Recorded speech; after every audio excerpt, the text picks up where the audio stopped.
وبعد فأعوذ بالله من الشيطان الرجيم بسم الله الرحمن الرحيم ولقد بعثنا في كل أمة رسولا أن اعبدوا الله واجتنبوا الطاغوت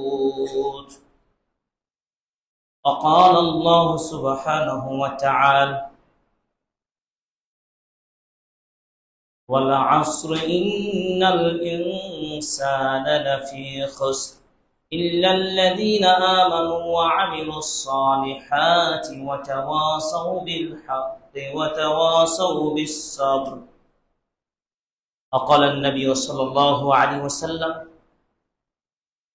من عمل عملا ليس عليه أمرنا فهو رد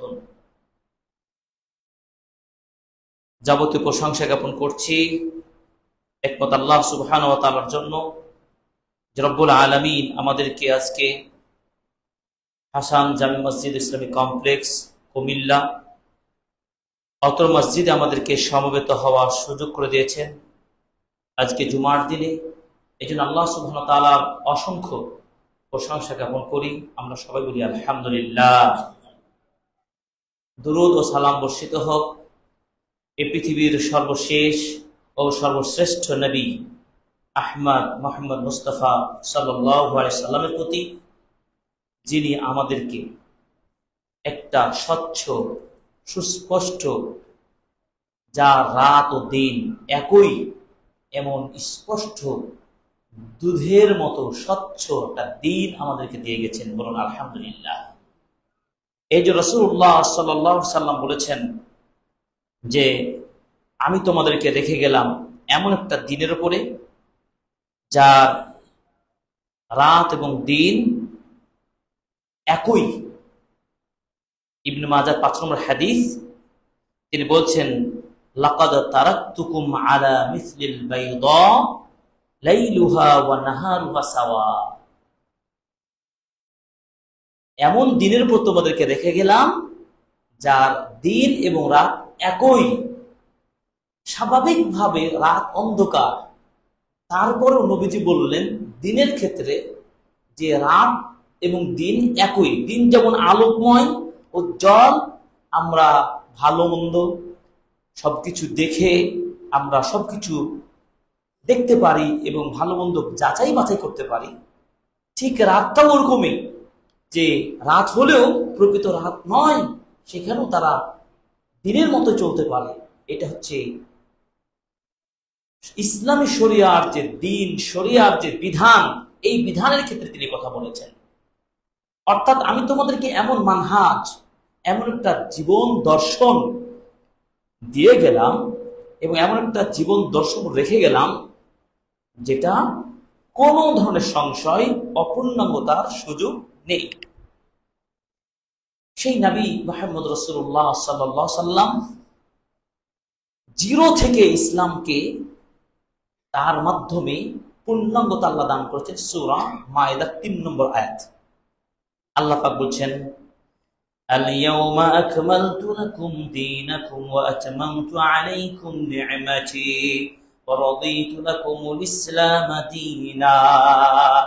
আল্লাহ রাব্বুল আলামিন বলছেন নবী মুহাম্মদ উম্মার লোকদেরকে জানিয়ে দিন আজকের দিন আমি ইসলামকে পরিপূর্ণ করে দিলাম। যে ইসলাম শুরু হয়েছিল এক মুহাম্মদ দিয়ে, মুহাম্মদ সাল্লাল্লাহু আলাইহি সাল্লামের দাওয়াত শুনে একজন আবু বকর, একজন আলী, একজন ওমর, এভাবে বেলাল রাদিয়াল্লাহু তাআলা আনহুম আজমাইন একজন দুইজন করতে করতে ইসলামের আজকে পূর্ণাঙ্গ বিধান আমি তোমার মাধ্যমে কমপ্লিট করে দিলাম। সুবহানাল্লাহ। তার মানে বোঝা গেল কি, ইসলাম শুরু হয়েছে, ইসলামের প্রত্যেকটা বিধান, হুকুম, আহকাম সবকিছু পরিপূর্ণ। তাহলে পরিপূর্ণ কোনো বিষয় যদি থাকে সেখানে আর নতুন কোনো সংযোজন বিয়োজন করার সুযোগ থাকে? কখনোই থাকে না। এবং এই দিন শুধু আমাদের নবী মুহাম্মদ সাল্লাল্লাহু আলাইহি ওয়াসাল্লামকে প্রতিষ্ঠা করার জন্য সংগ্রাম করেছেন তা নয়, পৃথিবীতে যত নবী রাসূলগণ এসেছেন প্রত্যেকের একই টার্গেট ছিল আল্লাহর তাওহীদ দাওয়াতটা পৌঁছে দেওয়া।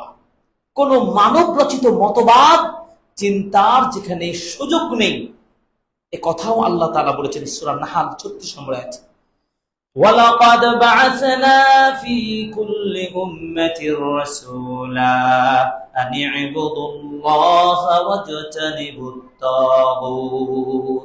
আল্লাহ পাক বলছেন, অবশ্যই আমি প্রত্যেক উম্মার লোকদের নিকট আমি নবী রাসূলগণকে পাঠিয়েছি।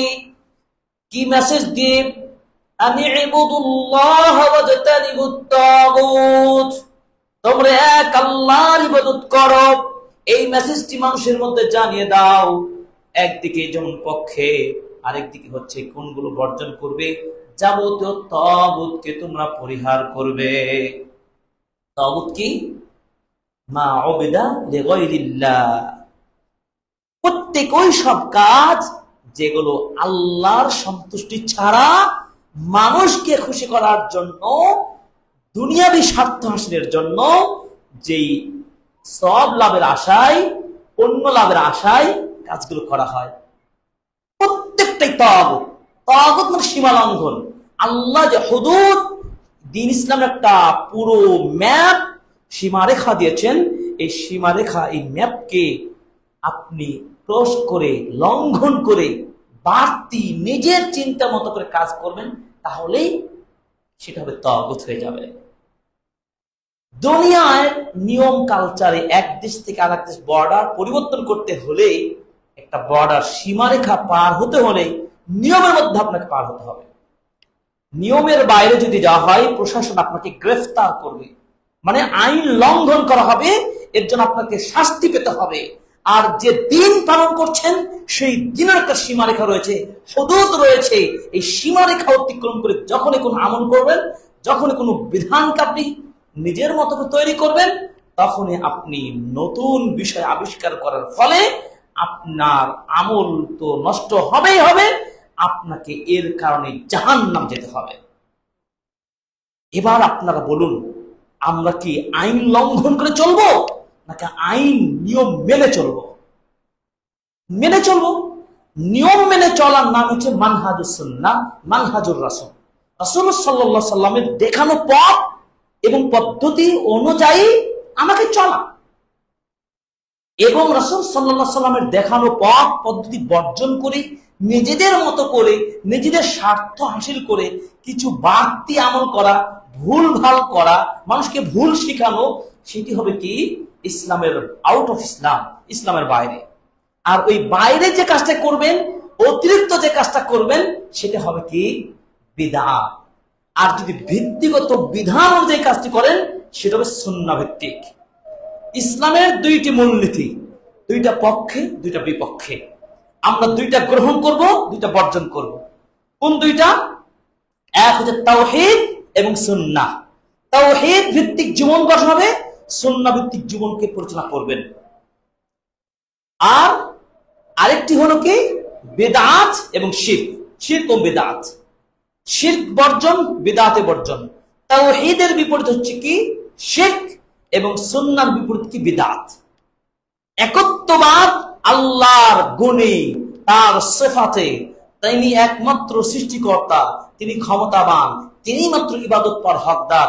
ইয়াকা না'বুদু ওয়া ইয়াকা নাস্তাঈন, এই চিন্তা প্রতিটা ইবাদতে বহিঃপ্রকাশ ঘটে। ইবাদত করার নাম তাওহীদ। এবং আল্লাহ সুবহানাহু ওয়া তাআলার সাথে অন্য কাউকে আপনি স্থাপন করবেন, অন্য কাউকে খুশি করবেন, আপনি আল্লাহর জন্য চিন্তা করবেন, মানুষের জন্য আপনি মাথা মাথা করে তাকেও প্রভু বলবেন, তুমি ছাড়া আমার জীবন অচল, তুমি যদি না থাকতে আমার জীবন বিপন্ন হতো। শিরক। বলতে হবে তোমার কারণে, আপনার মাধ্যমে আমি উপকৃত হয়েছি, আল্লাহ তাআলা আপনাকে প্রতিদান দান করুন, আমিন। মানুষ মাধ্যম, ওসিলা হতে পারে মাধ্যম, কিন্তু তিনি দেওয়ার ক্ষমতা রাখেন না। আল্লাহ তাআলা তাকেও কিন্তু সেই ক্ষমতা দিয়েছেন। সেই ক্ষমতা আল্লাহ যদি তাকে কেড়ে নেন, তিনি কি আপনাকে দিতে পারবেন? তাহলে কি আকীদার বিষয়গুলো এত স্বচ্ছ পরিষ্কার, খুব সাবধান ভাবে আমাদেরকে কথাবার্তা বলতে হবে। তাহলে যে কথা বলছিলাম, যে আমাদের পূর্ব যুগের নবী থেকে নিয়ে আমাদের নবী পর্যন্ত সকলের মিশন ভীষণ একটি ছিল, সেটা কি? তাওহীদ, সুন্নাহর দিকে আহ্বান, বিদআত এবং শিরক দিক থেকে মানুষকে বিরত রাখা, দূরে রাখা। এটা সূরা নাহল 36 নম্বর আয়াতে বলছেন। এই জন্য দিন যে পরিপূর্ণ জীবন বিধান, এই বিষয়টাকে আমাদের মাথায় আগে প্রবেশ করাতে হবে। দিনের মধ্যে কোনো কাটছাট চলবে না। দিনের ভিতরে যখনই কোনো শরীয়তের বিধানকে আপনি নতুন ভাবে সংযোজন বিয়োজন করবেন, তখন সেটা আপনাকে বিদআত হয়ে যাবে। এই জন্য আপনাদেরকে আমরা বিদআতের পরিচয়টা আগে তুলে ধরতে চাই। বিদআতটা কি?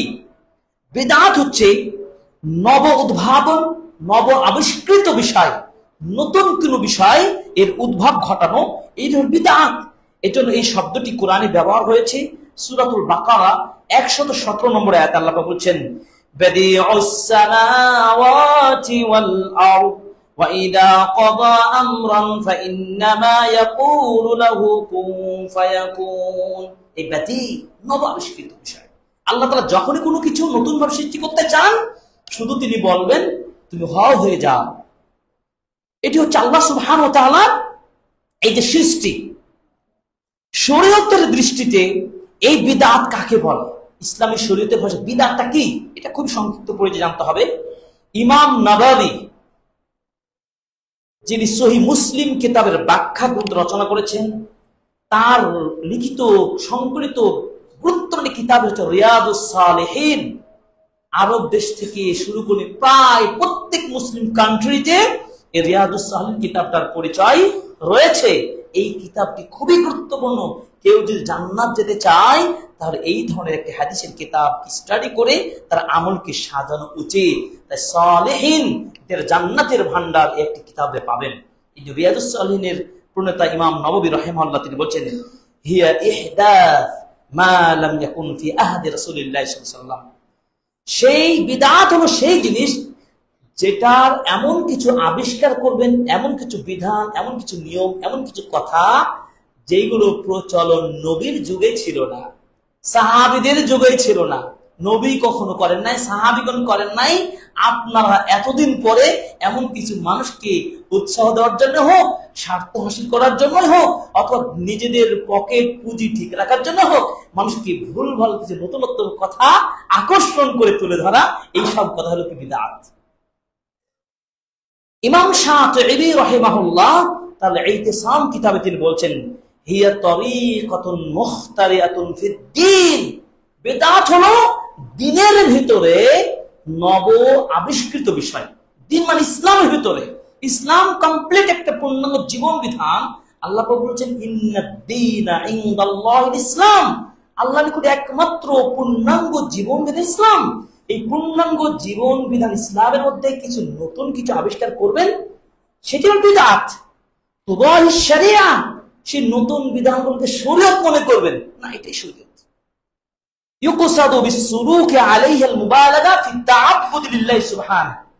অর্থাৎ ওই নতুন নতুন কাজগুলো তৈরি করে মনে করবেন যেটি এইগুলোর মাধ্যমে আল্লাহর ইবাদত করা হয়। যেমন ধরেন, শবে বরাতের দিনে আপনি সিয়াম রাখলেন, যে আজকের এই দিনে বিশেষ সিয়াম রয়েছে, বিশেষ রোজা রয়েছে, এই দিন আপনি বিশেষ সওয়াব মনে করে ইবাদত করবেন, রোজা রাখবেন, সেটি হলো বিদআত। কেন বিদআত?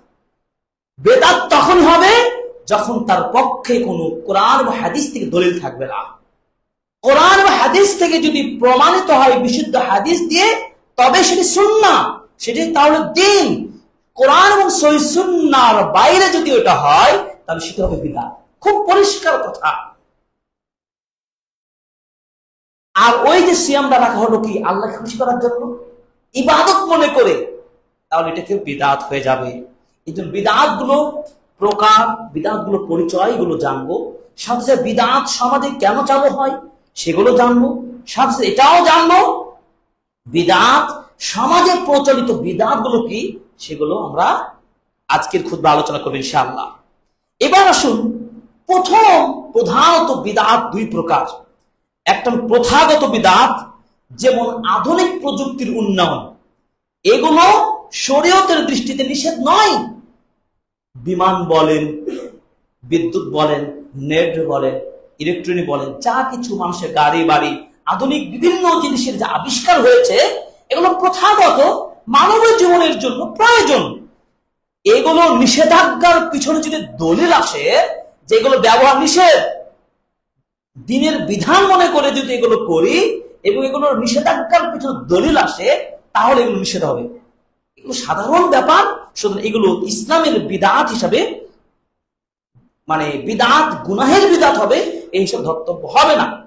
2 নম্বর বিদআত হলো ধর্মের ক্ষেত্রে বিদআত, মানে দ্বীন ইসলামের ক্ষেত্রে বিদআত। যেমন, এবং এই বিদআতটা হারাম, এই বিদআত চলবে না। যেমন হালালকে আপনি হারাম বানিয়ে দিলেন, ইসলামের বিষয় নয় কিন্তু আপনি ইসলামের বিষয় বলে চালিয়ে দিলেন। হাদিসে নাই, কোরআনে নাই, আমলে নাই, নবী রাসূল থেকে প্রমাণ নাই, আপনি এটা বলে দিলেন, কোন বিধান আইন জারি করে দিলেন। আপনি বললেন জুমার নামাজের জন্য মানুষকে আহ্বান জানাতে হয়, নামাজের আগে কিছু কোরআন তেলাওয়াত করব, এটা এইভাবে করলে আমাদের সওয়াব হবে, মানুষকে নামাজের জন্য ডাকা হবে, এটাও বিদআত হয়ে যাবে। মানে আপনি নিজের মতো একটা বানিয়ে দিলেন। তারপরে রমাদান মাসে আমরা কি করলাম, যে রমাদান মাসে আপনার সাহারি খাওয়ার জন্য মানুষকে আপনি খাস করে গান গজল তেলাওয়াত দিয়ে আপনি সাহারি খাওয়ার আগে মানুষকে ডাক দেওয়া শুরু করলেন। একটা বিরাট ইবাদত পালনের জন্য, রমাদান মাসে ফরজ সিয়াম পালন করার জন্য, সাহারি খাওয়ার জন্য আপনি একটা আইন জারি করলেন যে আমাদের মসজিদ থেকে সকলকে রাতে জাগানো হবে এবং এটা খুব ভালো একটা কাজ হবে, এটাও বিদআত হয়ে যাবে। তো এই বিদআত কেন না, ইসলামের বিধানগুলো তাওকিফি, অর্থাৎ এগুলো একমাত্র আল্লাহর জন্য করা হয় এবং আল্লাহ, রাসূল এবং ইসলাম থেকে প্রমাণিত বিধানগুলোর বাইরে যে কাজগুলো করবেন সেটা হবে নিষিদ্ধ এবং হারাম হয়ে যাবে। শরীয়তের দলিল দ্বারা সাব্যস্ত হওয়া বা না হওয়া, এই দৃষ্টিকোণ থেকে বিদআতকে আবার 2 ভাগে ভাগ করা যায়। সেটা হলো আল বিদআতুল হাকিকিয়্যা, অর্থাৎ প্রকৃতিগত বিদআত। এটা হলো কি, এমন বিদআত যার সমর্থনে দলিলই নাই। যেমন আপনি বললেন আজানের আগে আপনি দুরূদ পাঠ করাকে বিধান মনে করলেন। আমরা জানি রাসূল সাল্লাল্লাহু আলাইহি ওয়াসাল্লাম হাদিস, সুন্নাহটা কি? রাসূল সাল্লাল্লাহু আলাইহি ওয়াসাল্লাম হাদিস হলো যখন কেউ আজান দেবে, মুয়াজ্জিন যা বলবে তোমরা তা মুয়াজ্জিনের সাথে বলবে। মুয়াজ্জিন যখন বলবে আল্লাহু আকবার, তুমিও বলবে আল্লাহু আকবার। মুয়াজ্জিন যখন হাইয়া আলাস সালাহ, হাইয়া আলাল ফালাহ, তখন বলবে লা হাওলা ওয়ালা কুওয়াতা ইল্লা বিল্লাহ।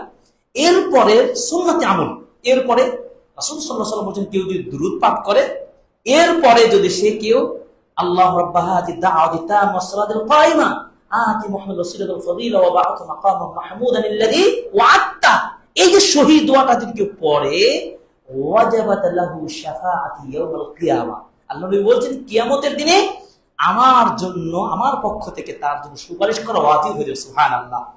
এটি হলো কি সুন্নতি তরিকা। আপনি করলেন কি বাস্তব ইবাদতের সাথে, কি এই বাস্তব ইবাদতের বিপরীত করলেন কি না, আজানের আগেও দুরূদ পাঠ করতে হয়। আদ-দুরুদ আস-সালাত ক্বাবলা আযান, এটা একজন কোন একটা বুজুর্গ হুজুর আলেম বলে দিল, আর আপনারা আমার বাঙালি পড়াশোনা নাই, এই আমল শুরু করে দিলাম, ইবাদত মনে করে দিলেন, করে নিলাম। এটি কি হবে?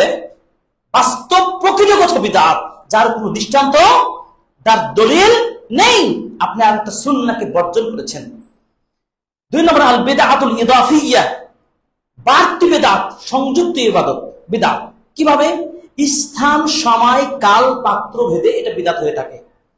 যদিও কোনো ইবাদত, এমন কিছু ইবাদত যেগুলো আসলে শরীয়ত দ্বারা প্রমাণিত, কি বললাম, শরীয়তে এই আমলটা করা জায়েজ, বিধান রয়েছে, কিন্তু সেই সময়ে, সেই স্থানে, সেইভাবে আমলটা যদি করা না হয় যথা স্থানে যথা সময়ে, তাহলে সেটি কি হয়ে যাবে? বিদআত হয়ে যাবে। সেটা কি বিদআত হয়ে যাবে। যেমন মনে করেন আপনি কি করলেন, শোক পালনের জন্য 1 মিনিট 2 মিনিট আপনি কি করলেন, নীরবতা পালন করলেন। অমুক ব্যক্তি মারা গেছেন, আমরা সবাই দাঁড়িয়ে যাই, নীরবতা পালন করি 1-2 মিনিট। এটা আমাদের সমাজ চালু আছে না? প্রচলিত বিদআত না? এটা কোথায় পেয়েছেন আপনি? ইসলাম যে দর্শন, যে হুকুম, মুসলিম মারা যাবে, তার জন্য আপনি দোয়া করবেন, ইন্না লিল্লাহি ওয়া ইন্না ইলাইহি রাজিউন পড়েন। তার জন্য আরো দোয়া করেন, আল্লাহুম্মা মাগফির লাহু ওয়া সাব্বিতহু। তার জন্য আমলে সালেহগুলো করেন, তার পক্ষে সাদাকা করেন, তার কবর জিয়ারত করেন, তার জানাজায় অংশগ্রহণ করেন, তাকে দেখতে যান, তার পরিবারের সমবেদনা জানান। এগুলো ইসলাম, এগুলো বৈধ। আপনি কি করলেন? নীরবতা পালন করে কাকে কি বুঝাতে চাইলেন? এটি কি বিদআত হয়ে গেল না? এটা বিদআত হয়ে গেল। এটা আপনি বাড়তি কাজ করলেন। এরপর শবে বরাতের উদ্দেশ্যে দিনে সিয়াম পালন করলেন। সিয়াম রাখা তো নিষেধ নাই। শাবান মাসে আল্লাহর নবী সবচেয়ে বেশি নফল সিয়াম পালন করেছেন। আপনি কোন ধরনের হুজুর, কোন ধরনের ইমাম, কোন ধরনের আলোচক, মুফতি, আপনি আপনার মুসাল্লিকে, আপনি আপনার এলাকার লোককে মিথ্যা জাল হাদিস শিক্ষা দিলেন? কিভাবে? সহিহ হাদিস একাধিক ডজনে ডজন হাদিস থাকা সত্ত্বেও আপনি কি করলেন? একদিনের সিয়াম রাখার ফজিলত ওয়াজ করে দিলেন। আর নবীজির আদর্শটা কি করলেন? আপনি ডিলেট করে দিলেন। একবার আপনার মুখ থেকে বের হলো না, আল্লাহর নবী সাল্লাল্লাহু আলাইহি ওয়াসাল্লাম শাবান মাসে এত বেশি সিয়াম রাখতেন যা অন্য মাসে তো রাখতেন না। সুবহানাল্লাহ। এই রমাদান মাসের পূর্বে শাবান মাসের আপনি একদিনের জন্য ফিক্সড করে দিলেন, অর্থাৎ দিন নির্ধারণ করে দিলেন। দিন নির্ধারণ করে দেওয়ার কারণে বিদআত হয়ে গেল। যদি সাধারণভাবে রোজা রাখতেন, 13 তারিখে রাখেন, 14 রাখেন, 15 রাখেন, 16 রাখেন, আরো আগে পিছনে রাখেন, 1-2 তারিখে রাখেন, এক্সট্রা যতবার রাখেন, তাহলে তো বিদআত ছিল না। সিয়াম রাখা বিধান।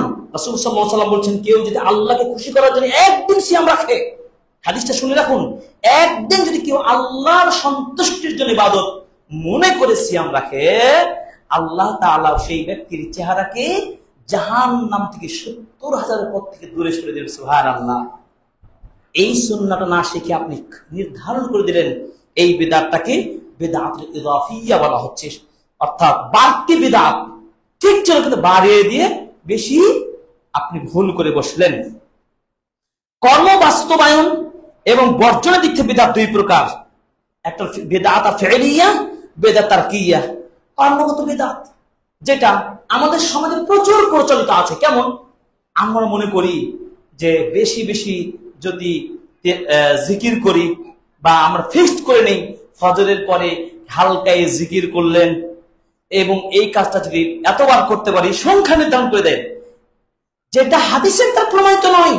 আপনার ইমাম কর্তৃক বানিয়ে কিছু জিকির আজকার, কিছু বিধান চালু করে দিল। যেমন অনেক মসজিদে দেখতে পাবেন, আমি জানি না কোন দলের ভিত্তিতে তারা করছেন, যদি আপনারা দেখতে পান তাকে জিজ্ঞেস করুন, সম্মানের সাথে জিজ্ঞেস করুন যে আপনার ফজর নামাজের পরে মুসল্লিদেরকে নিয়ে সূরা হাসরটা যে পাঠ করেন, শেষ রুকুটা কোন দলিলের ভিত্তিতে?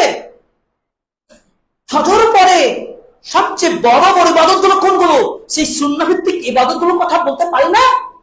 রাসূল সাল্লাল্লাহু আলাইহি ওয়াসাল্লাম ফজরের পরে ওই জায়গাতে বসে থেকে তিনি ফজরের পরে আজকার গুলো করতেন, সালাতের পরে জিকির আজকার গুলো করতেন, নাম্বার 1। নাম্বার 2, সকালের যে জিকির আজকার গুলো স্পেশাল ভাবে প্রায় 18 থেকে 22টি দোয়া রয়েছে মিনিমাম, সেই দোয়াগুলো বসে বসে সূর্য ওঠা পর্যন্ত তিনি পাঠ করতেন, তার সাহাবীগণ করতেন। এরপর রাসূল সাল্লাল্লাহু আলাইহি ওয়াসাল্লাম আমলটা কি ছিল সাহাবীদের? যে সেখানে সূর্য ওঠার পরে প্রায় 18 থেকে 20 মিনিট পরে ইশরাকের সালাত 2 রাকাত আদায় করতেন। এই 2 রাকাত সালাত যদি কেউ আদায় করে, তাহলে একটা কবুল হজ উমরার মতো সওয়াব পাওয়া যায়। হাদিস সঠিক।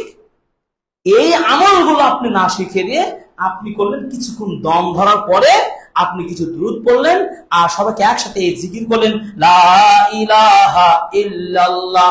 এই করতে করতে করতে করতে জোরে জোরে বলার পরে কিছুক্ষণ থামলেন, ভাগ্যি লা ইলাহা ইল্লাল্লাহ বলার পরে এরপরে আপনি কি হাসর সূরা পড়তে শুরু করে দিলেন।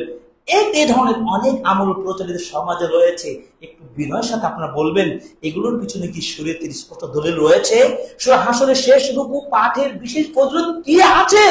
যদি থাকে তাহলে আমল করুন, যদি থাকে তাহলে আমল করুন, কিন্তু এগুলোর প্রমাণিত স্পষ্ট সহিহ হাদিস নেই। এই কাজগুলো সমাজে প্রচুর রয়েছে। নির্ধারিত নিয়ম কানুন ছাড়াই কিছু কর্মগত আমল করে, যা বিদআত, এবং আবার কিছু কাজ বর্জন করে চলে। অথচ ইসলামের কি বিধান রয়েছে দেখুন। রাসূল সাল্লাল্লাহু আলাইহি ওয়াসাল্লামের হাদিস, 100 বার সুবহানাল্লাহি ওয়া বিহামদিহি সকালবেলায় করতেন, 100 বার আস্তাগফিরুল্লাহ ওয়া আতুবু আলাইহি করতেন, আউযু বিকালিমাতিল্লাহি তাম্মাতি মিন শাররি মা খালাক, বিকালবেলা তিনি 3 বার পড়তেন। নবীজি বলছেন কেউ যদি 3 বার এই দোয়াটা পড়ে, সাপ বিচ্ছু বিপদ আপদ তাকে গ্রাস করতে পারবে না। রাসূল সাল্লাল্লাহু আলাইহি ওয়াসাল্লাম সকালবেলায় 3 বার বলতেন, বলতে বিসমিল্লাহিল্লাযী লা ইয়াদুররু মা ইসমিহি শাইউন ফিল আরদি ওয়ালা ফিস সামাই ওয়া হুয়াস সামিউল আলিম। এই দুটো 3 বার যদি পড়ে, তাহলে তার গোটা দিনে কোনো বিপদ তাকে গ্রাস করতে পারবে না। নবী সাল্লাল্লাহু আলাইহি ওয়াসাল্লাম আরো জিকির আজকার রয়েছে, তিনি সকাল হলে দিন শুরু করলে বলতেন আল্লাহুম্মা ইন্নী আউযু বিকা মিনাল আজজি ওয়াল কাসালি ওয়াল জুবনি। এই দোয়াগুলো তিনি পাঠ করতেন। আমি আপনি কোনগুলো শিখি? এভাবে সাইয়্যিদুল ইস্তিগফার যদি কেউ পড়ে, সকালে যদি একবার পড়ে সন্ধ্যার আগে মারা যায় জান্নাত চলে যাবে, কেউ যদি সন্ধ্যায় পড়ে সকালে মারা যায় জান্নাত চলে যাবে। এরপর রাসূল সাল্লাল্লাহু আলাইহি ওয়াসাল্লাম আয়াতুল কুরসি পড়তেন, আপনি পড়েন কয়বার? এরপর হাসবিয়াল্লাহু লা ইলাহা ইল্লা হুয়াল হাইয়ুল কাইয়্যুম ওয়া আতুবু ইলাইহি, আল্লাহ নবী সকালে 7 বার সন্ধ্যায় 7 বার পড়তেন, আপনি আমি কয়বার করেন? এই যে প্রচলিত সমাজে ইসলামের সঠিক আমলগুলো যেদিন থেকে উঠে গেল, সেদিন থেকে বিদআতের স্থান পেয়ে গেল। এজন্য আসুন আমাদেরকে এই বিদআত কেন হয়, আমাদের সমাজে কেন হচ্ছে, এইগুলো সম্পর্কে আমাদেরকে সচেতন হতে হবে, আমাদেরকে জানতে হবে। আল্লাহ তাআলা আমাদেরকে এই বিদআত থেকে, সমাজ থেকে যে বিদআত উঠতে পারে, এই যে বিদআত কেন হয়, এগুলো আমাদেরকে আগে জানতে হবে এবং আমাদের উদ্ঘাটন করতে হবে। আল্লাহ তাআলা আমাদের এই সমাজকে যেন কবুল করেন, আমিন। এবার আসুন যে বিদআত হয় কেন, আমরা প্রচলিত বিদআতগুলো আলোচনা করব। বিদআত হয় কেন? দেখুন, বিদআত হওয়ার অনেকগুলো কারণ রয়েছে, তার মধ্যে 8টা পয়েন্ট বলবো। এগুলো বাস্তবে আমাদের সমাজে আছে কিনা একটু ফলো করি, তাহলে বুঝতে পারবো সমাজে বিদআত এই কারণে ঘটছে। 1 নম্বর কারণ কি? অজ্ঞতা। কি 1 নম্বর কারণ? জাহালাত। এই মূর্খতা, অজ্ঞতা, যেখানে ইলম থাকবে না সেখানে জাহালাত এসে স্থান নেবে। জাহিলি সমাজের মানুষ কেন তারা জাহিলি সমাজ হয়েছে? তারা কোরআন এবং সুন্নাহর জ্ঞান তাদের মধ্যে ছিল না। আপনি যদি গাড়ি চালাতে না জানেন, আপনাকে যদি ড্রাইভার বানানো হয়, আপনি গাড়ি চালাতে পারবেন? এটা কি কোনোভাবে অনুমোদন হবে? কোনোদিনই কেউ সাপোর্ট করবে না। যেমন ভাবে গাড়ি চালাতে আপনাকে দেবে না, জানের ভয় রয়েছে, অ্যাক্সিডেন্ট করে দেবে। আপনার ইসলামকে যদি নিজের মতো চালাতে যান, তাহলে আপনি অ্যাক্সিডেন্ট করবেন। আপনি কি জাহান্নামে যেতে চান? অ্যাক্সিডেন্ট করলে আপনাকে, এই অ্যাক্সিডেন্ট হচ্ছে দুনিয়ার অ্যাক্সিডেন্ট নয়, এই অ্যাক্সিডেন্ট আপনাকে জাহান্নামে যাবে। নাউযুবিল্লাহ। কেন? কেন? রাসূল সাল্লাল্লাহু আলাইহি ওয়াসাল্লাম বলেছেন,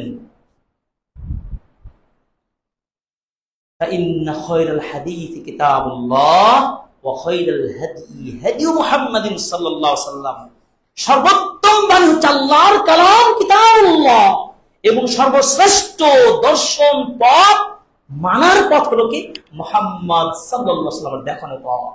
মুহাম্মদ সাল্লাল্লাহু আলাইহি ওয়াসাল্লাম যেই কাজগুলো বলেছেন, করেছেন, আপনি কি সেই অনুযায়ী গাড়ি চালাচ্ছেন?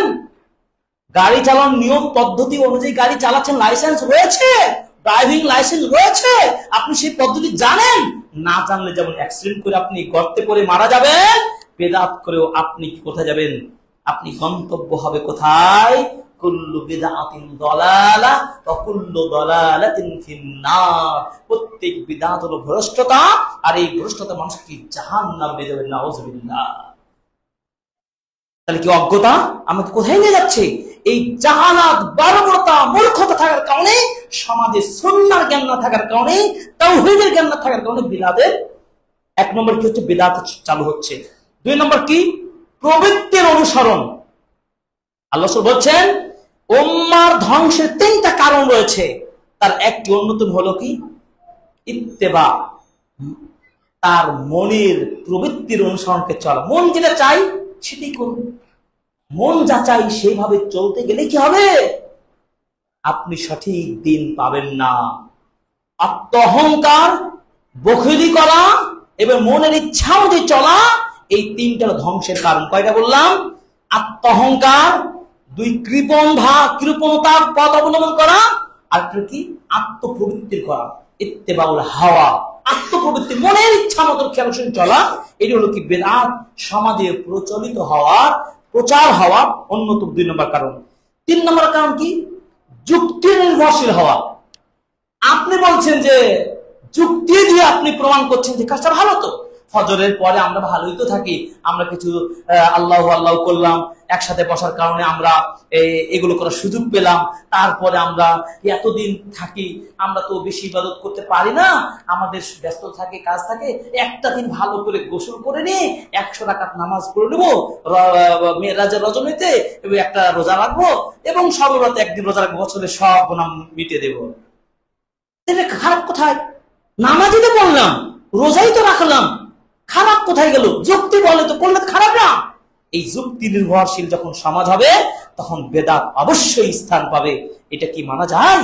কখনো মানা যায় না। 4 নম্বর কি? অন্ধ অনুকরণ ও গোরামি। আমার হুজুর করে তাই আমাকে করতে হবে। হুজুর দলিল ভিত্তিক করে কিনা দেখতে হবে না? এতদিন গোরামি কোথায় করলেন? আজকে বর্তমানে প্রযুক্তির যুগে গোলামি করা, অন্ধকার দেখার সুযোগ নাই। যদি সামান্য একটু জ্ঞান থাকে, নলেজ থাকে, আপনি সহজেই কিন্তু সার্চ মারবেন গুগলে, আপনি পেয়ে যাবেন। আপনি আলেম ওলামার হাজারো ভিডিও পাবেন। আপনি একদিকে বাতিল বলবেন, আর একদিকে হক সত্য ভিডিও পেয়ে যাবেন। আজকে এত সহজ নয়। এই জন্য অন্ধত্ব অনুকরণ এবং গোলামি বর্জন করতে হবে। এই গোলামি যতদিন বর্জন না করবেন, অন্ধ অনুকরণ যতদিন চলবে, ততদিন বেদাত সমাজ থেকে দূরে সরবে না। এগুলো বর্জন করে চলতে হবে।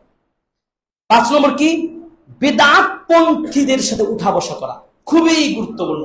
আজকে এটা আলেম বলেন, শিক্ষিত বলেন, এমনকি সুন্নাহপন্থী আলেমরা পর্যন্ত বেদাতীদের সাথে ব্যাপক হরণ ধরন উঠা বসা শুরু হয়ে গেছে। একই পতাকার নিচে সবাই হয়ে যাচ্ছে।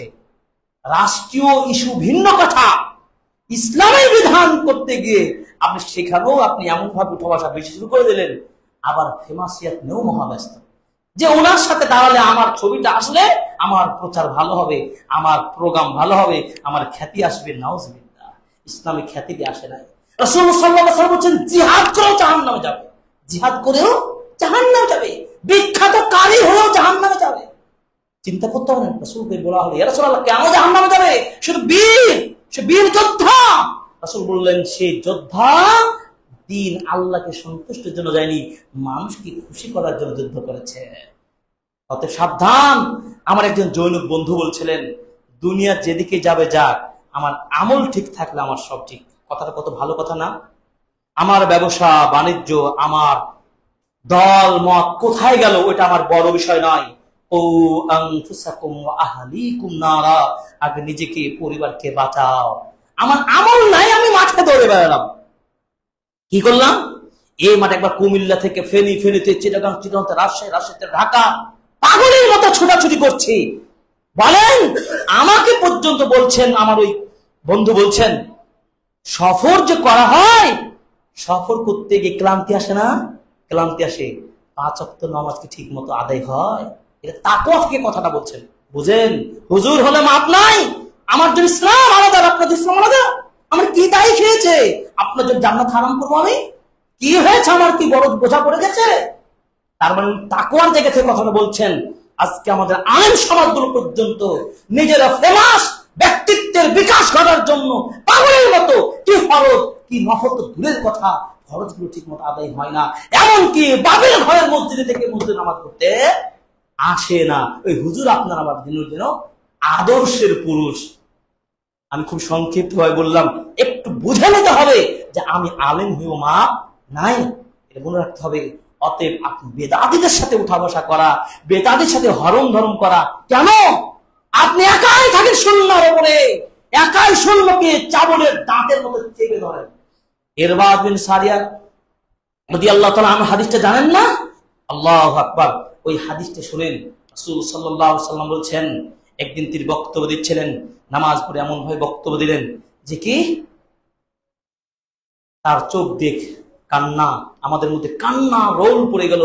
তিনি একটা বিদায়ী বক্তব্য, কান্না মাউইদাতুন মুআদ্দা, যিনি বিদায়ী বক্তব্য দিলেন রাসূল সাল্লাল্লাহু আলাইহি ওয়াসাল্লাম। এরপরে বলতে গিয়ে আমরা যখন বুঝলাম যে রাসূল মনে হয় থাকবেন আমাদের মাঝে, তখন আমরা আবেদন জানাই, ইয়া রাসূলুল্লাহ, আপনি মনে হয় আমাদের মাঝে থাকবেন না, আমাদের কাছে কিছু উপদেশ দিয়ে যান। উপদেশ দিয়ে তিনি কিছু কয়েকটা বিধান বললেন। সেটা কি? 1 নম্বর, তোমার তাকওয়া রাখবে, যেখানে থাকো তাকওয়া অবলম্বন করবে। ও সেই কবি তাকওয়াল্লাহ, আপনি যদি সত্যি আল্লাহকে ভয় করেন, নামাজ, ফরজ নামাজ জামাত হচ্ছে, আপনি শুয়ে থাকতে পারেন? আপনি দোহাই দিচ্ছেন, আমি দেশ জাতির ব্যাপক কাজ করছি, এত ক্লান্ত, আমি এখন নামাজ পড়ার সময় নাই, আর একটা ফ্ল্যাট ধর আড়াইটায় দিতে হবে। কি ইসলাম? এটা ইসলাম? জিহাদের ময়দান থেকেও সালাত থেকে বাদ থাকা যাবে না।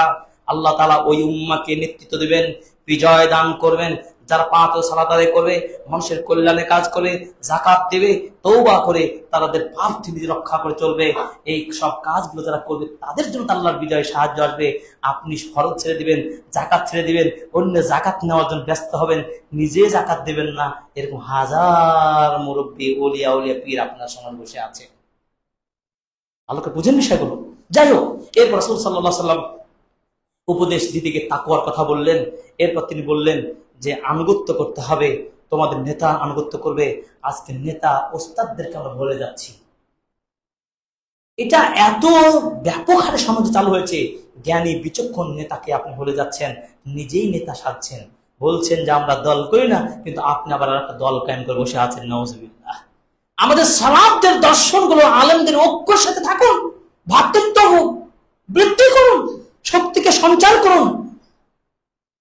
অথচ রাসূল সাল্লাল্লাহু আলাইহি ওয়াসাল্লাম বলছেন, তোমরা একটা মুসলিম আরেকটা মুসলিম ভাই ভাই, একজন মুসলিম আরেকজন মুসলিম কখনো কারো জুলুম করতে পারে না, কারো আত্মসম্মান আঘাত করতে পারে না, কাউকে কেউ দুর্বল মনে করতে পারে না, কারো সম্মান হানি করতে পারে না, বরং তার জন্য হারাম দামহু ওয়া ইরদুহু মালহু, তার রক্ত, তার সম্পদ, মাল হারাম। কিভাবে তার হিংসা করেন, কিভাবে আপনি তাকে তার বিদ্বেষ করেন, কিভাবে আপনি তাকে পৃষ্ঠ প্রদর্শন করেন, কিভাবে আপনি তার ক্ষতি করতে চান। আলা, রাসূল বলছেন আত্তাকওয়া হাউনা, রাসূল সাল্লাল্লাহু আলাইহি ওয়াসাল্লাম তিনি বলেন তাকওয়া এখানেই। তিনি বুকের দিকে তিনি ইশারা করে 3 বার বললেন তাকওয়া এখানে রয়েছে। এই জন্য রাসূল বলছেন তোমরা মুমিন হতে পারবে না যতক্ষণ তোমরা একজন আরেকজনকে ভালোবাসা সৃষ্টি করতে না পারবে। আসুন আমরা ভালোবাসার বন্ধনে আবদ্ধ হই। 4টি শর্তে ভালোবাসা সৃষ্টি করতে হবে। সেগুলো বক্তব্য আমরা বিগত জুমার খুতবা রয়েছে, আপনারা সেখানে শুনবেন বিস্তারিত, আমি সেদিকে যাচ্ছি না। এবার বলি সমাজে বেদাতগুলো চালু হওয়ার কয়েকটি কারণ। তার মধ্যে 5 নম্বর হচ্ছে কি, বেদাত পন্ডিতদের সাথে উঠা বসা শুরু হয়ে যাবে। আমি কথা বলতে চাচ্ছিলাম, এটা কিন্তু চালু হয়ে গেছে আমাদের সমাজে। এটা ব্যাপক হারে, কি সুন্নাহপন্থী আলেম কি হকপন্থী আলেম বলেন, শুরু হয়ে গেছে। যার কারণে বেদাতকে দূর করবেন। আপনি সাময়িক সুবিধা মনে করছেন যে আমি একটা ভালো কাজ করলাম, কিন্তু আপনি নিজেও যে পরিবর্তন হয়ে গেছেন এটা আপনি বুঝতেই পারছেন না। এরপর 6 নম্বর কি, আলেমদের নীরবতা, সঠিক বলাতে দূরে থাকা। আমরা আলেমরা কি ওই যে স্বার্থের জন্য চুপ থাকছি আর হক কথা বলি না। বেদাতকে বেদাত দেখবেন, সাথে সাথে বেদাতকে আপনি ইন্ডিকেট করেন, বাছাই করে নির্ধারণ করেন এটা বেদাত, এটা সুন্নাহ। বেদাত সুন্নাহকে আর ইন্ডিভিজুয়ালি আলাদা আলাদা করে আলেমদেরকে বলতে হবে, আলেমদেরকে বলিষ্ঠ কণ্ঠস্বর হতে হবে। বেদাতের ব্যাপারে আপোষ চলবে না। আপনি আমি কি কষ্ট করছি, আমাদের সালাফগণ কি কষ্ট করছেন জানেন? আমাদের নবীগণ কষ্ট করছেন কি? আজকে আমরা ভাত রান্না, তরকারি রান্না করার টেবিলে পাচ্ছি তো, কষ্ট বুঝি নাই। আমাদের বাপ দাদারা কত কষ্ট করেছেন। সামান্য দুনিয়ার কথা চিন্তা করেন, এত আরাম আয়েশ কেন আমাদের? এই যে আলেমদেরকে সচেতন হতে হবে, এই ব্যাপারে ভূমিকা রাখতে হবে। এরপর আসুন 7 নম্বর হল কি, কাফেরদের সাদৃশ্য অবলম্বন এবং তাদের সংস্কৃতির অনুসরণ। আজকে আমরা কুসংস্কৃতি, সংস্কৃতির নামে বাজে সংস্কৃতি করে আমরা কি জটিল কঠিন বিদআত চালু করছি। এই যে পহেলা বৈশাখ গেল, বর্ষ বরণ আপনি করেন, ইসলামের আলোকে করেন। আল্লাহ তাআলা রাত দিন সৃষ্টি করেছেন, বছর সৃষ্টি করেছেন, আপনি এই দিনগুলো কি গবেষণা করেন, শুকর আদায় করেন। আল্লাহ, গত বছরে বৈশাখে জীবন শুরু করেছি, আবার ঘুরতে বৈশাখ পেয়েছি, 1 বছর হয়ে গেল। এই জন্য আল্লাহর প্রতি দান খায়রাত করেন। এটা নিয়ে আল্লাহর সৃষ্টি নিয়ে একটা সেমিনার করেন। সংস্কৃতি, ইসলামের সংস্কৃতি এগুলো, কিন্তু আপনি সংস্কৃতির নামে কি করছেন? পূজা বানিয়ে, মুখোশ বানিয়ে রাস্তায় মিছিল করছেন। এটা কোন ধরনের সংস্কৃতি? আপনি আবার বলছেন ইসলামী সংস্কৃতি বলছেন। কিছু ইসলামী গান গজল গাইলে কি সংস্কৃতি হয়ে যায়? কোরআন টুপি কিছু প্রদর্শন করলে কি ইসলামের সংস্কৃতি হয়ে যায়? না ভাই, ইসলামী সংস্কৃতি ওটাকে বলে না। আমাদের নবী কি সংস্কৃতি বুঝতেন না? আমাদের সালাফগণ বুঝতেন না? আপনি ইসলামিক সেমিনার করেন, জ্ঞান অর্জনমূলক প্রতিযোগিতা করেন, আপনি আরো কিছু ভালো ভালো কাজগুলো করেন, সমাজ সেবামূলক কাজ করেন, মানুষকে বোঝান যে আজকে একটি বছর হলো, আরেকটি বছরের জন্য আমরা এই ধরনের কর্ম পরিকল্পনা নিতে পারি, সুন্নাহ ভিত্তিক আমলগুলো করতে পারি। এগুলো যাচাই বাছাই সেমিনার করেন হতে পারে না? সংস্কৃতি হওয়ার কথা ছিল এইগুলো। কিন্তু আমি আপনি সংস্কৃতির নামে নিজেদের ফ্যাসিলিটি, নিজেদের পরিচিতি নিয়ে আমরা ব্যস্ত হয়েছি। 8 নম্বর কি? দুর্বল জাল হাদিসের উপর নির্ভরশীলতা। জাল দুর্বল হাদিসগুলোকে আমরা দলিল মনে করে ফেলেছি। অত জাল দুর্বল হাদিস আপনার দলিল নয়, আপনাকে সঠিক দিনের দিকে আসতে হবে। আল্লাহ তাআলা আমাদের জন্য কবুল করুন, আমিন। দেখুন আমরা কোন পথে আহ্বান জানাবো? আমাদেরকে আহ্বান জানাতে চাই وأن هذا صراطي مستقيما فاتبعوه ولا تتبعوا السبل فتفرق بكم عن سبيله ذلكم وصاكم به لعلكم تتقون। সূরা আনআম 153 নম্বর আয়াতে আল্লাহ পাক বলেন وأن هذا صراطي, এটাই হচ্ছে আমার পথ। আল্লাহর নবী বলছেন মুস্তাকিম, শুধরা পথ, ফাত্তাবিউহু, তোমরা এই সঠিক পথে চলো, ওয়ালা তাত্তাবিউস সুবুল, এবং ভিন্ন ভিন্ন পথে তোমরা অনুসরণ করো না। ফাতাফাররাকা বিকুম আন সাবিলিহি, তোমরা যদি সব দলের মতের সাথে গা মিলাতে যান তাহলে সঠিক পথ থেকে কি হবে? বিচ্যুতি ঘটবে, আপনি নষ্ট হয়ে যাবেন। যালিকুম ওয়াসাকুম বিহি লাআল্লাকুম তাত্তাকুন, এটাই তো আল্লাহ তাআলা তোমাদেরকে ওসিয়ত করেছেন যাতে করে তোমরা আল্লাহ তাকওয়াবান বান্দা হতে পারো। ইসলামে এই বিদআত সৃষ্টি যারা করবেন, এই বিদআতের ভয়াবহতা সম্পর্কে একটু ধারণা রাখতে হবে। রাসূল সাল্লাল্লাহু আলাইহি ওয়াসাল্লাম বলেছেন, বুখারীর 4385 নম্বর হাদিস, মান আহদাসা ফি আমরিনা হাদা মা লাইসা মিনহু ফারাদ্দুন, কেউ যদি এমন কিছু আমল সমাজে প্রচলন ঘটায় যেটা আমার ইসলামের মধ্যে নাই, সেটা যতই দামি ব্যক্তি বলুক না কেন, যত দামি জায়গা থেকে বলুক না কেন, যত বড় সংগঠন বলুক না কেন, সেটা বাতিল বাতিল বাতিল কথা চলবে না। রাসূল সাল্লাল্লাহু আলাইহি ওয়াসাল্লাম সহিহ মুসলিম 4345 নম্বর হাদিস, আয়েশা রাদিয়াল্লাহু তাআলা আনহা বলেন, মান আমিলা আমালান লাইসা আলাইহি আমরুন ফারাদ্দুন, কেউ যদি এমন আমল করে যেটা নবী করে নাই, সেটা কি? বাতিল। নবীর মত করে চলতে হবে, আমল করতে হবে। এর একটা দৃষ্টান্ত আমরা হাদিস উল্লেখ করি, হাদিসটা আমরা সবাই জানি, শুধু ইশারা করছি। আল্লাহর নবী সাল্লাল্লাহু আলাইহি ওয়াসাল্লামের আমলের খোঁজ খবর নেওয়ার জন্য 3 জন ব্যক্তি আয়েশা রাদিয়াল্লাহু তাআলা আনহা নিকট আসলেন, বললেন, আল্লাহর নবী সাল্লাল্লাহু আলাইহি ওয়াসাল্লাম আমলগুলো বলেন তো, তিনি কেমন আমল করতেন? তিনি এত তার গুনাহ নেই, তার উপরে এত ইবাদত করেন? রাসূল সাল্লাল্লাহু আলাইহি ওয়াসাল্লামের ইবাদত শুনে তারা তখন হতভম্ব হয়ে, তারা আশ্চর্য হয়ে 3 জন 3 ধরনের মন্তব্য করে বললেন। কি বললেন?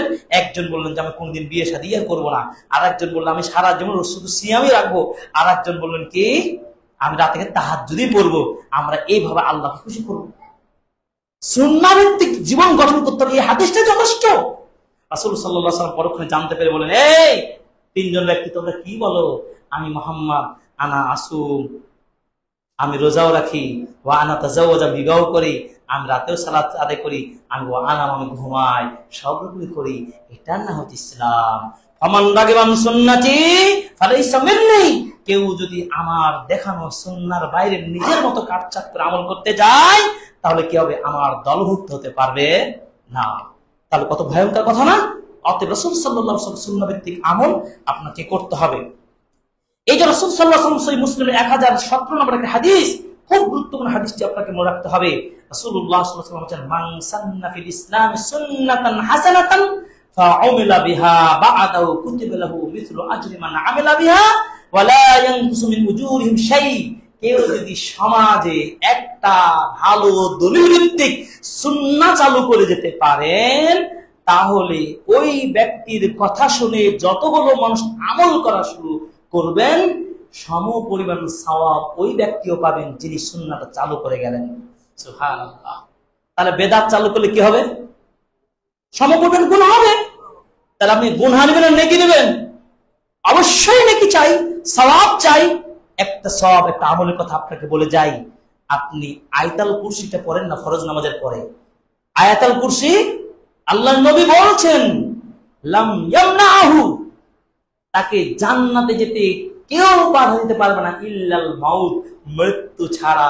কেউ যদি ফরজ নামাজের পরে আয়াতুল কুরসি পড়ে, তাহলে সে সোজা জান্নাত চলে যাবে, মৃত্যু হলেই তার জান্নাত। সুবহানাল্লাহ। এই আমলটা কি করতে পারবো না আমরা? আপনি করলেন কি? রাসূল সাল্লাল্লাহু আলাইহি ওয়াসাল্লাম আরেকটা আমল, তিনি 33 বার সুবহানাল্লাহ আলহামদুলিল্লাহ আল্লাহু আকবার পাঠ করতেন। তিনি তারপরে বলতেন আস্তাগফিরুল্লাহ ওয়া আতুবু ইলাইহি, তিনি পড়তেন। এরপরে তিনি কি করতেন?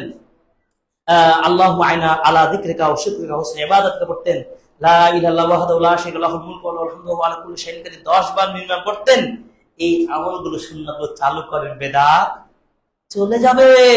ফরজ নামাজের পর আপনারা আবার সময় মিলে আবার একসাথে দোয়া করার চিন্তা করছেন, এটা কি কোন সুন্নাহ ভিত্তিক একটা কি দলিল রয়েছে সমাজে?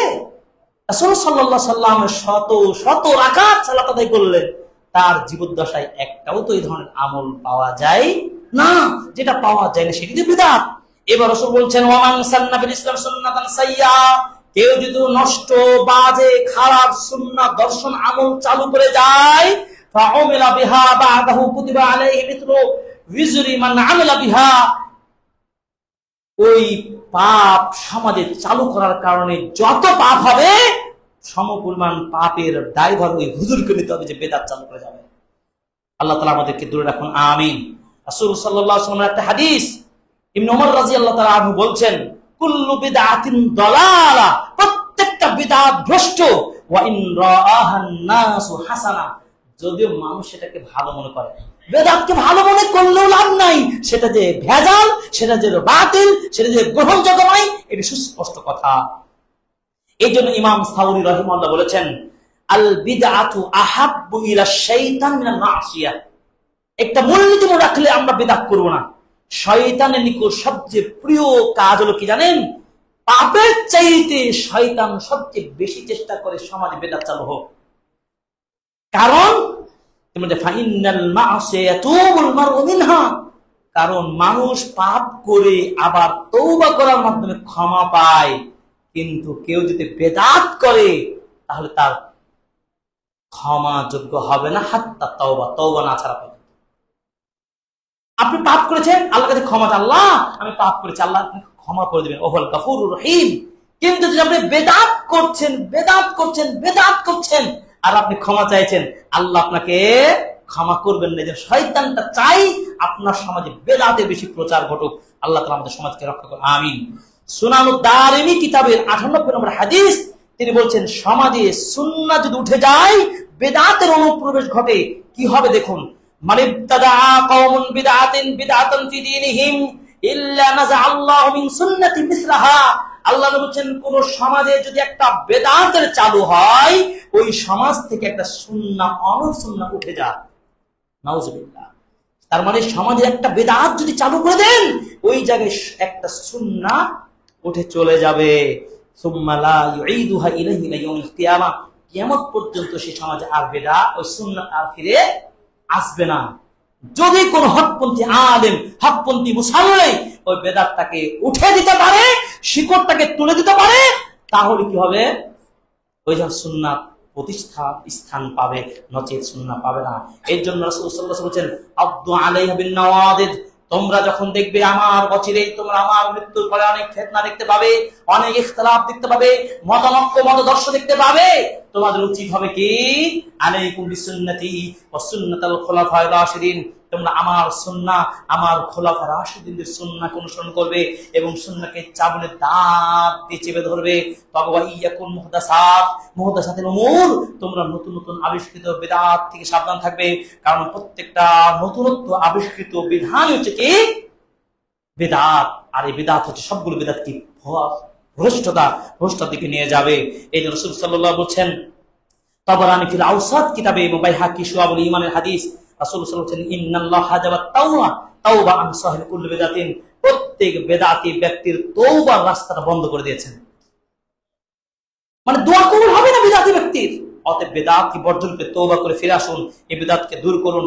রাসূল সাল্লাল্লাহু আলাইহি ওয়াসাল্লাম বলেছেন সহিহ মুসলিমের 1370 নম্বর হাদিস, মান আহদাসা ফিহা হাদাসান আও আওয়া মুহদাসান ফাআলাইহি লা'নাতুল্লাহি ওয়াল মালায়েকাতি ওয়ান নাস আজমাইন, কেউ যদি বেদাত করে অথবা কোন বেদাতি ব্যক্তিকে আশ্রয় দেয়, আল্লাহ রাসূল বলছেন আল্লাহ তাআলার পক্ষ থেকে, ফেরেশতাগণের পক্ষ থেকে, সমগ্র মানুষের পক্ষ থেকে তার উপরে লানত বর্ষিত হয়। নাউজুবিল্লাহ। লা ইয়াকবালুল্লাহু মিনহু ইয়াওমাল কিয়ামাহ সারফান ওয়ালা আদলা, কিয়ামতের দিনে ওই বেদাতি ব্যক্তি, বেদাতের আশ্রয়দানকারী ওই ব্যক্তি মুসাল্লির ফরজ নফল কোন ইবাদত কবুল করবেন না। এর চাইতে আর কি হতে পারে ধিক্কারজনক কথা। আসুন আমরা এই সব বেদাত থেকে আমরা একটু ভয় খাই, সতর্ক হই, নাহলে আপনার আমল নষ্ট হয়ে যাবে, আপনি পথভ্রষ্ট হবেন, আপনি দিন থেকে ছিটকে পড়বেন। আল্লাহ তাআলা আমাদের সমাজকে বেদাত মুক্ত সমাজ গঠন করার তৌফিক দান করুন, আমিন। আসুন আমরা বেদাতকে জানবো, এই জন্য বেদাত থেকে জানতে পারলে আমরা পরবর্তীতে বেদাতের দিকে যুক্ত হব না, ফিতনায় পড়ব না। এই জন্য হুযায়ফা রাদিয়াল্লাহু তাআলা আনহু সহিহ বুখারী 3606 নম্বর হাদিস, তিনি বলছেন কানান নাসু ইয়াসআলুনা রাসূলুল্লাহ আনিল খায়র, রাসূল সাল্লাল্লাহু আলাইহি ওয়াসাল্লামকে সাহাবীগণ, মানুষগণ কল্যাণ আছে, আমল আছে, এই কাজগুলো জিজ্ঞাসা করতেন। আর আমি হুযায়ফা জিজ্ঞাসা করতাম কুনতু আসআলু আন শার মাখাফাতা আন ইউদরিকানি, আমি কোনগুলোতে ফিতনা আছে, কোনগুলো বিপদ আছে, কোনগুলোতে প্রয়োজন আছে, সমস্যা আছে, এইগুলো নবীকে জিজ্ঞাসা করে জানতাম। আল্লাহ নবী যাতে করে আমি ওই ধরনের পাপগুলো, অন্যায়গুলো, ক্ষতিগুলোর সাথে আমি যুক্ত না হয়, আমি বেঁচে যেতে পারি, এই জন্য প্রোটেকশন নিতে পারি, এই জন্য আমি বিপদগুলো জানতে চাই। মানে রোগ আগে নির্ণয় করতে হবে। আপনার সমাজের সমস্যাগুলো রোগ নির্ণয় করবেন, তাহলে আপনি নিজেকে প্রোটেকশন দিতে পারবেন। সমাজের বেদাতগুলো রোধ করতে হবে, বেদাতগুলোকে আইডেন্টিফাই করতে হবে। এর জন্য আপনাদের কিছু বেদাত আইডেন্টিফাই করতে চাই। কিছু সমাজে বেদাত রয়েছে, প্রচলিত বেদাতগুলো কি খুবই সংক্ষিপ্ত ভাবে আপনাদের একটা ধারণা দিতে চাই। তাহলে বুঝতে পারবেন যে আমাদের সমাজটা কত বেদাতে ভরপুর, কত বেদাতের সাথে আমরা যুক্ত, যার কারণে আমাদের সুন্নাহ উঠে গেছে, আমাদের দিনটাকে একেবারে জবাখিচুরি করে ফেলেছি, আমাদের আমল বিনষ্ট হয়ে যাবে। রাসূলুল্লাহ সাল্লাল্লাহু আলাইহি ওয়াসাল্লাম বলেছেন কুল্লু উম্মতি ইয়াদখুলুল জান্নাহ ইল্লা মান আবা, ক্বালু ইয়া রাসূলুল্লাহ সাল্লাল্লাহু আলাইহি ওয়াসাল্লাম ওয়া মান আবা, ক্বালা মান আতাআনি দাখালাল জান্নাহ ওয়া মান আসানি ফাকাদ আবা। আল্লাহ নবী বলছেন আমার উম্মতের সবাই জান্নাত যাবে, তবে আবা যাবে না, জান্নাতে যাবে না। সাহাবীগণ বললেন ইয়া রাসূলুল্লাহ আবাকে? তিনি বললেন মান আতাআনি দাখালাল জান্নাহ, যারা আমার অনুসরণ করবে তারাই জান্নাত যাবে, যারা আমার অনুসরণ করবে না তারা জাহান্নামে যাবে। যাবেন কোন দিকে আপনি? কুল ইন কুনতুম তুহিব্বুনাল্লাহ ফাত্তাবিউনি ইউহিব্বুকুমুল্লাহ, তোমরা যে আল্লাহর ভালোবাসা পেতে চাও, আগে নবীর অনুসরণ করতে পারো।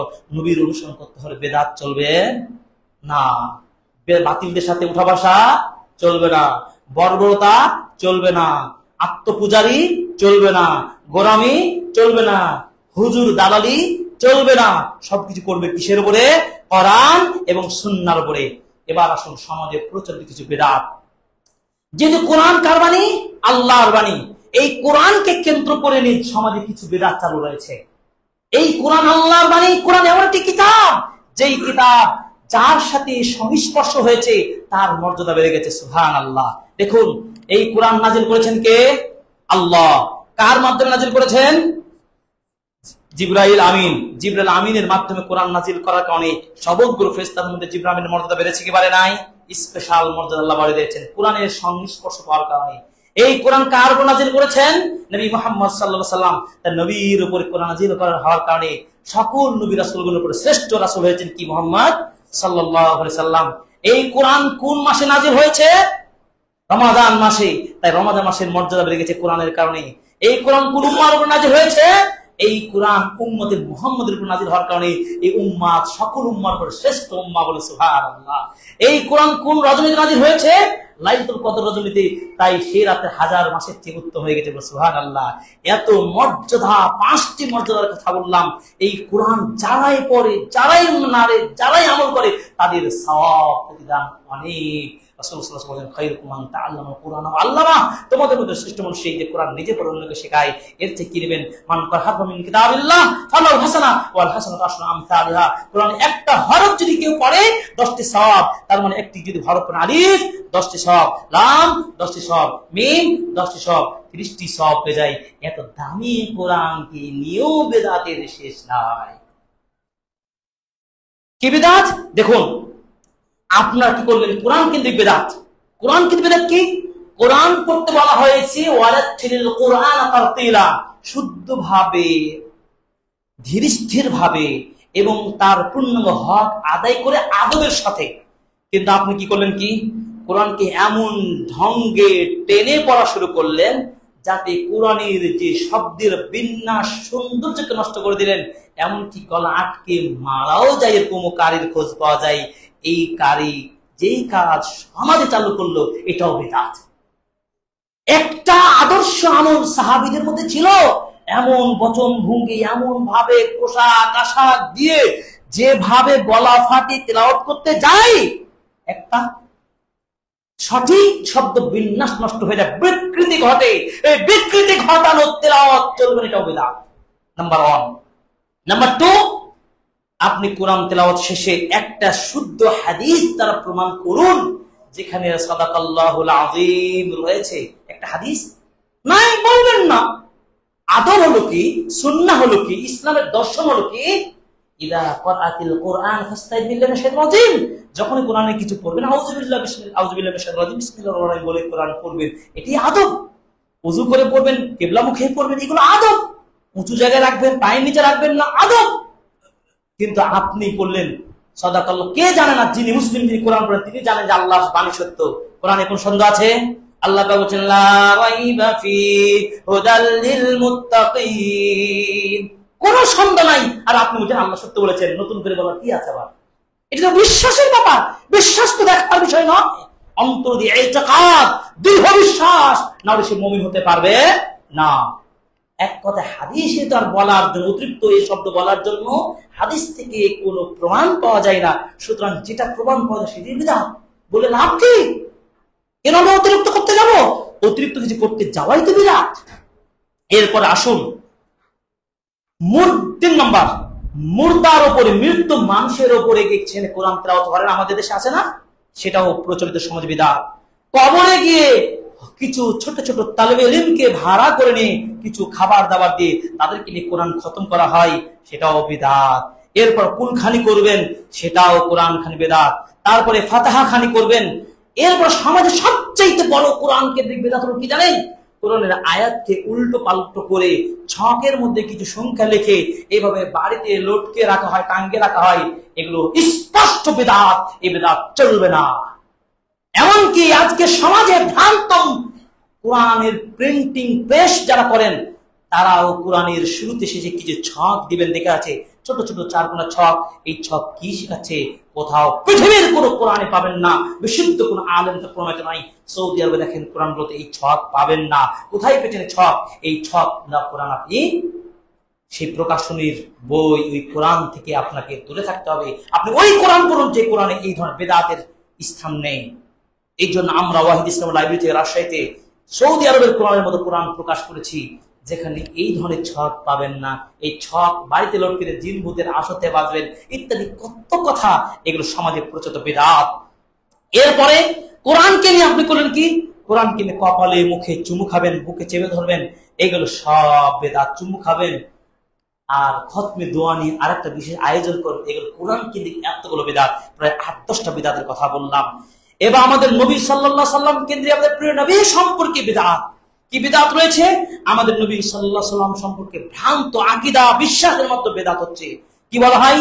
তিনি মানুষ ছিলেন না, তিনি ছিলেন একজন জীবন্ত, তিনি নূরের তৈরি। নাউজুবিল্লাহ। নবী কি নূরের তৈরি? নবীর বাবা মা ছিলেন না? তার বংশবলী ছিলেন না? আমি যেমন তিনি বলুন মানুষ।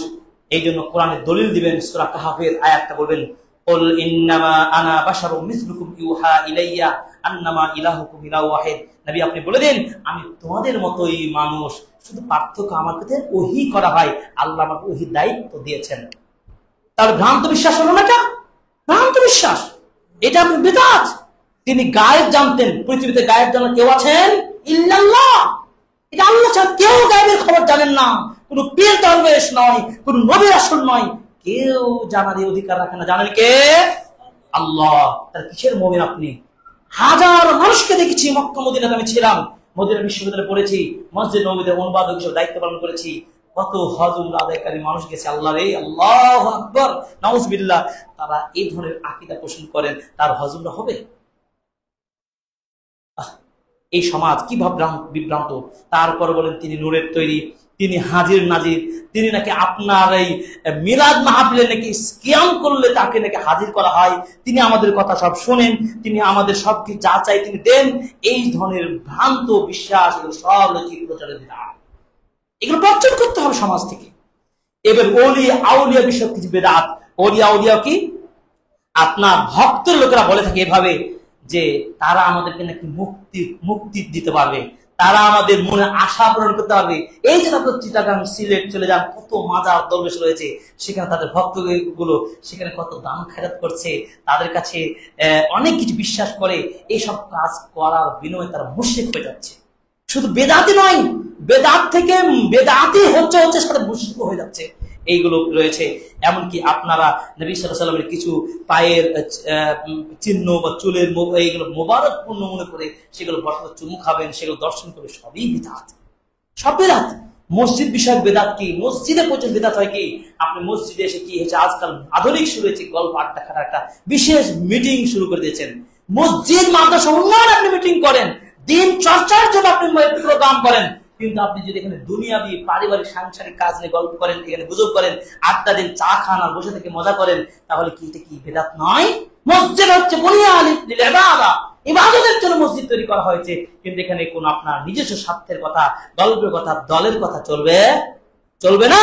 আপনি দল করেন, ব্যবসা করেন, বাণিজ্য করেন, আউট অফ মসজিদ করেন, এই ইবাদতের জায়গায় কাজ চলবে না। এগুলো আজকে সমাজ হচ্ছে, এগুলো বেদাত। আজান বিষয়ক বেদাত, সব বিষয়গুলো আমরা যদি করি প্রায় 1-150 বিদাত রয়েছে। আজান বিষয় বিদাত কি? অনেকগুলো রয়েছে। যেমন আজানের পর উচ্চ স্বরে দুরূদ পাঠ করবেন এবং দুরূদের এবার দোয়া পাঠ করবেন। উচ্চ স্বরে দোয়া করার কোন বিধান আছে? নবীজি বলেছেন পড়লে, কিন্তু বলে দেননি জোরে না আসতে, কিন্তু আদবটা তো আসতে। সবাই যদি আমরা আজানের পরে দুরূদ পড়া শুরু করি, আওয়াজ গুনগুন শুনে যাবে, কি পরিবেশটা ঠিক থাকবে? স্বাভাবিক দৃষ্টিময় চিন্তা করেন। অতএব এগুলোকে জোরে জোরে পড়ার নাম এ নয়। তারপরে ওসিলার মাধ্যমে ওয়াল ওসিলা ওয়াদ দারাজাতির রাফিয়া, এই শব্দটা যুক্ত করে দেওয়া হচ্ছে আযানের দোয়াতে। এটা কি হাদিসের দ্বারা স্পষ্ট? হাদিসে স্পষ্ট শব্দ নয়। তারপরে বলা হয় ইন্নাকা লা তুখলিফুল মিয়াদ, এই শব্দটা আবার বাড়ি যাচ্ছে আপনার টেলিভিশনে তো বলা হয় এই দোয়া, আযানের দোয়া শেষে। এটা কোথায় পেলেন? কোন হাদিসে পেলেন? কোথায় রয়েছে? আল্লাহ তাআলা তো তিনি মহান, তিনি কারো অঙ্গীকার, তিনি তার ওয়াদাকে তিনি বান্দার ওয়াদা পূর্ণ করে দেন। এটা বিশ্বাস, ঈমান। নতুন করে বলতে হবে আল্লাহ তুমি ওয়াদা ভঙ্গ করো না? আল্লাহকে এটা শিক্ষা দিতে চান? নাউযুবিল্লাহ। এই বাক্তি, এগুলো আযানকে বিদআত। এরপরে আযান শোনা, আশহাদু আল্লাহ আশহাদু আন্না মুহাম্মাদ রাসূলুল্লাহ বলার পরে আপনি চোখে, 2 চোখে আঙ্গুল দিয়ে চুম্বন করবেন, বিহাক্কি লা ইলাহা, চুম্বন করবে, চোখে এগুলো বলবেন, এইগুলো বিদআত আযান শুনে। এরপর আপনি ফজরের আযানে আসসালাতু খায়রুম মিনান নাওম, এই বলার পরে এগুলো সাদাক্তা ভারাক্তা। কোথায় হাদিস? স্পষ্ট হাদিস দেন, আমরা মানা শুরু করবো। অর্থাৎ হাদিস যেখানে নাই, স্পষ্ট প্রমাণ নাই, সব এগুলো আযান কেন্দ্রিক বেদাত রয়েছে। নামাজ বিষয়ক বেদাত কি? নামাজের পর আয়াতুল কুরসি পড়ে বুকে ফুঁক দেওয়া। দেখবেন 100 মুসল্লি দেখবেন আমল ভালো, ওই যে বললাম শরীয়তে বিধান আছে, কিন্তু এটাকে স্থান এবং পরিবেশ ভিত্তিতে উল্টো করে দেওয়ার পরে বিদআত হয়ে যায়। ফরজ নামাজের পরে আয়াতুল কুরসি পড়বেন, কিন্তু আপনি ফুঁক দিবেন, কোন হাদিসে আছে? কোথায় আছে প্রমাণ? যেটা হাদিস কোরআনে নাই, সেটা আপনি নিজে থেকে করতে গেলে সে বিদআত হয়ে যাবে। আল কোরআন শিফাউল লিন-নাস, এটা কোরআন আয়াত। আপনি কোরআন পড়ুন, আল্লাহ আপনার রোগ থেকে মুক্ত করে দেবেন। নিয়ত করবেন আল্লাহু আকবার, আল্লাহ আপনাকে সুন্নাহ ভিত্তিক জীবন গড়ার তৌফিক দান করুন, আমিন। শুধু তাই নয়, আপনারা নামাজের জন্য দাঁড়িয়ে কি করেন? নিয়ত পাঠ করেন। কোথায় দলিল পেয়েছেন? আর নিয়ত, মা মানে নিয়ত, পৃথিবীর সকল ডিকশনারিতে দেখুন নিয়ত শব্দের অর্থ দেখুন, গবেষকদের গবেষণা করে দেখুন, নিয়ত শব্দের অর্থ কি? সংকল্প, ইচ্ছা। আপনি সংকল্প, আপনি খুতবা দিয়ে নামাজ পড়েন, এটা কমন কথা। ফরজ নামাজ পড়বো, এরপর খুতবা শেষে কোথায় যাবো, যার যার প্ল্যান পরিকল্পনা, ও মন বলে যায় না। আচ্ছা ধরেন কয়জন আমাদের এই লক্ষ্য করে জনতা, কয়জন কত আমলের কত নিয়ত মুস্তি করে বলেন? স্বাভাবিক চিন্তা করেন, আল্লাহ ইসলামটাকে এত সহজ করেছেন যে আপনাকে কঠিন করে দেয়নি। যদি তাই হয়, এই আপনি নামাজে কি, নামাজে ইবাদতে নিয়ত বাঁধবেন, বাংলা নিয়ত করতে পারবেন? পারবেন? কোন হুজুর এটা আপনার প্রমাণ করতে পারবে? আপনি কয়দিনে কত ইবাদতের কত নিয়ত মুস্তি করবেন? আপনি তো আরবি জানেন না তেমন, বা জানেন না। কত পার্সেন্ট আমরা মুসলিম আরবি জানি? জানি না। 5% হয়তো জানি, 10% জানি, বাকি 80-90% মুসলিম তো আমরা আরবি জানি না। আপনি প্রত্যেক কাজের ইবাদতের জন্য নিয়ত বাঁধতে পারবেন? ঈদের নামাজ পড়ে নিয়ত বাঁধতে পারবেন? তারাবির নামাজ পড়ে নিয়ত বাঁধতে পারবেন? স্বাভাবিক কথাই বলছি আমি। কিসের নিয়ত? আপনি এভাবে কি শিখাতে চেয়েছেন? নিয়ত অন্তর বিষয়। এইভাবে গদবাদা নিয়ত করা, এটাও কি হবে? বেদাত হয়ে যাবে। এরপরে জুমার দিনের তাও বেদাত রয়েছে। জুমার দিনে খাস করে আপনি কবর জিয়ারত করতে যাবেন, যে এই দিন আমি বিশেষ বরকতের দিন আমি আমার বাবার কবর জিয়ারত করতে যাবো। স্পেশাল একদিনই কেন, আপনি যে কোনো সময় যান, যে কোনো দিনে যান, কবর জিয়ারত করলে অন্তরটা পরকালমুখী হয়। কবর জিয়ারত করবেন, আপনার প্রিয়জন মুসলমানের জন্য দোয়া করবেন, এটা তো ইসলাম। কিন্তু বিশেষ দিন বিশেষ সময় বেঁধে নেবেন, এইগুলো সব বিদাত। এইভাবে অনেক বিদাত পাবেন। আল্লাহ সম্পর্কে বিদাতে কি কম রয়েছে? আল্লাহ সম্পর্কে বলছে আল্লাহ নিরাকার, আল্লাহর কোন আকার নাই। এটা কি সত্য কথা? আল্লাহ কোথায় আছেন বলতে পারেন, আল্লাহ আছেন, সব জায়গায় আছেন, তিনি বিরাজমান। এই কথা সত্য। আল্লাহ আর রহমান, আল্লাহ তাআলা কোথায়? আরশে আজিম, তিনি আরশে আজিমে রয়েছেন। কোরআনের সূরা তাহা, সূরা মুলক, সূরা বাকারা প্রত্যেকটা জায়গায় বলে দেওয়া হয়েছে ওয়া ফিস সামা, আসমান রয়েছে। এই সমস্ত আকীদা আমল নিয়ে চলেন, সমাজে কিভাবে আপনি আমল সুন্নাহ আমল প্রতিষ্ঠান করতে পারবেন। আল্লাহ আমাদের এই বিদআত থেকে, প্রচুর বিদআত থেকে রক্ষা করুন, আমিন। আগামীতে সময় হলে আমরা এইগুলো আরো বিস্তারিত আলোচনা করার চেষ্টা করব। এই কিছু বিদআত, প্রচুর বিদআত দিয়ে বোঝাতে চাইলাম যেভাবে আপনার আমার আমলে বিদআত ছড়িয়ে রয়েছে। আপনি যে আমলটাই করবেন, আপনি দলিল ভিত্তিক আমল করবেন, এটা আমাদের আবেদন, এটা আহ্বান। এই আহ্বান রেখে আল্লাহ তাআলার কাছে দোয়া করছি, আল্লাহ তাআলা আমাদেরকে সুন্নাহ ভিত্তিক জীবন গঠন করার তৌফিক দান করুন, আমিন।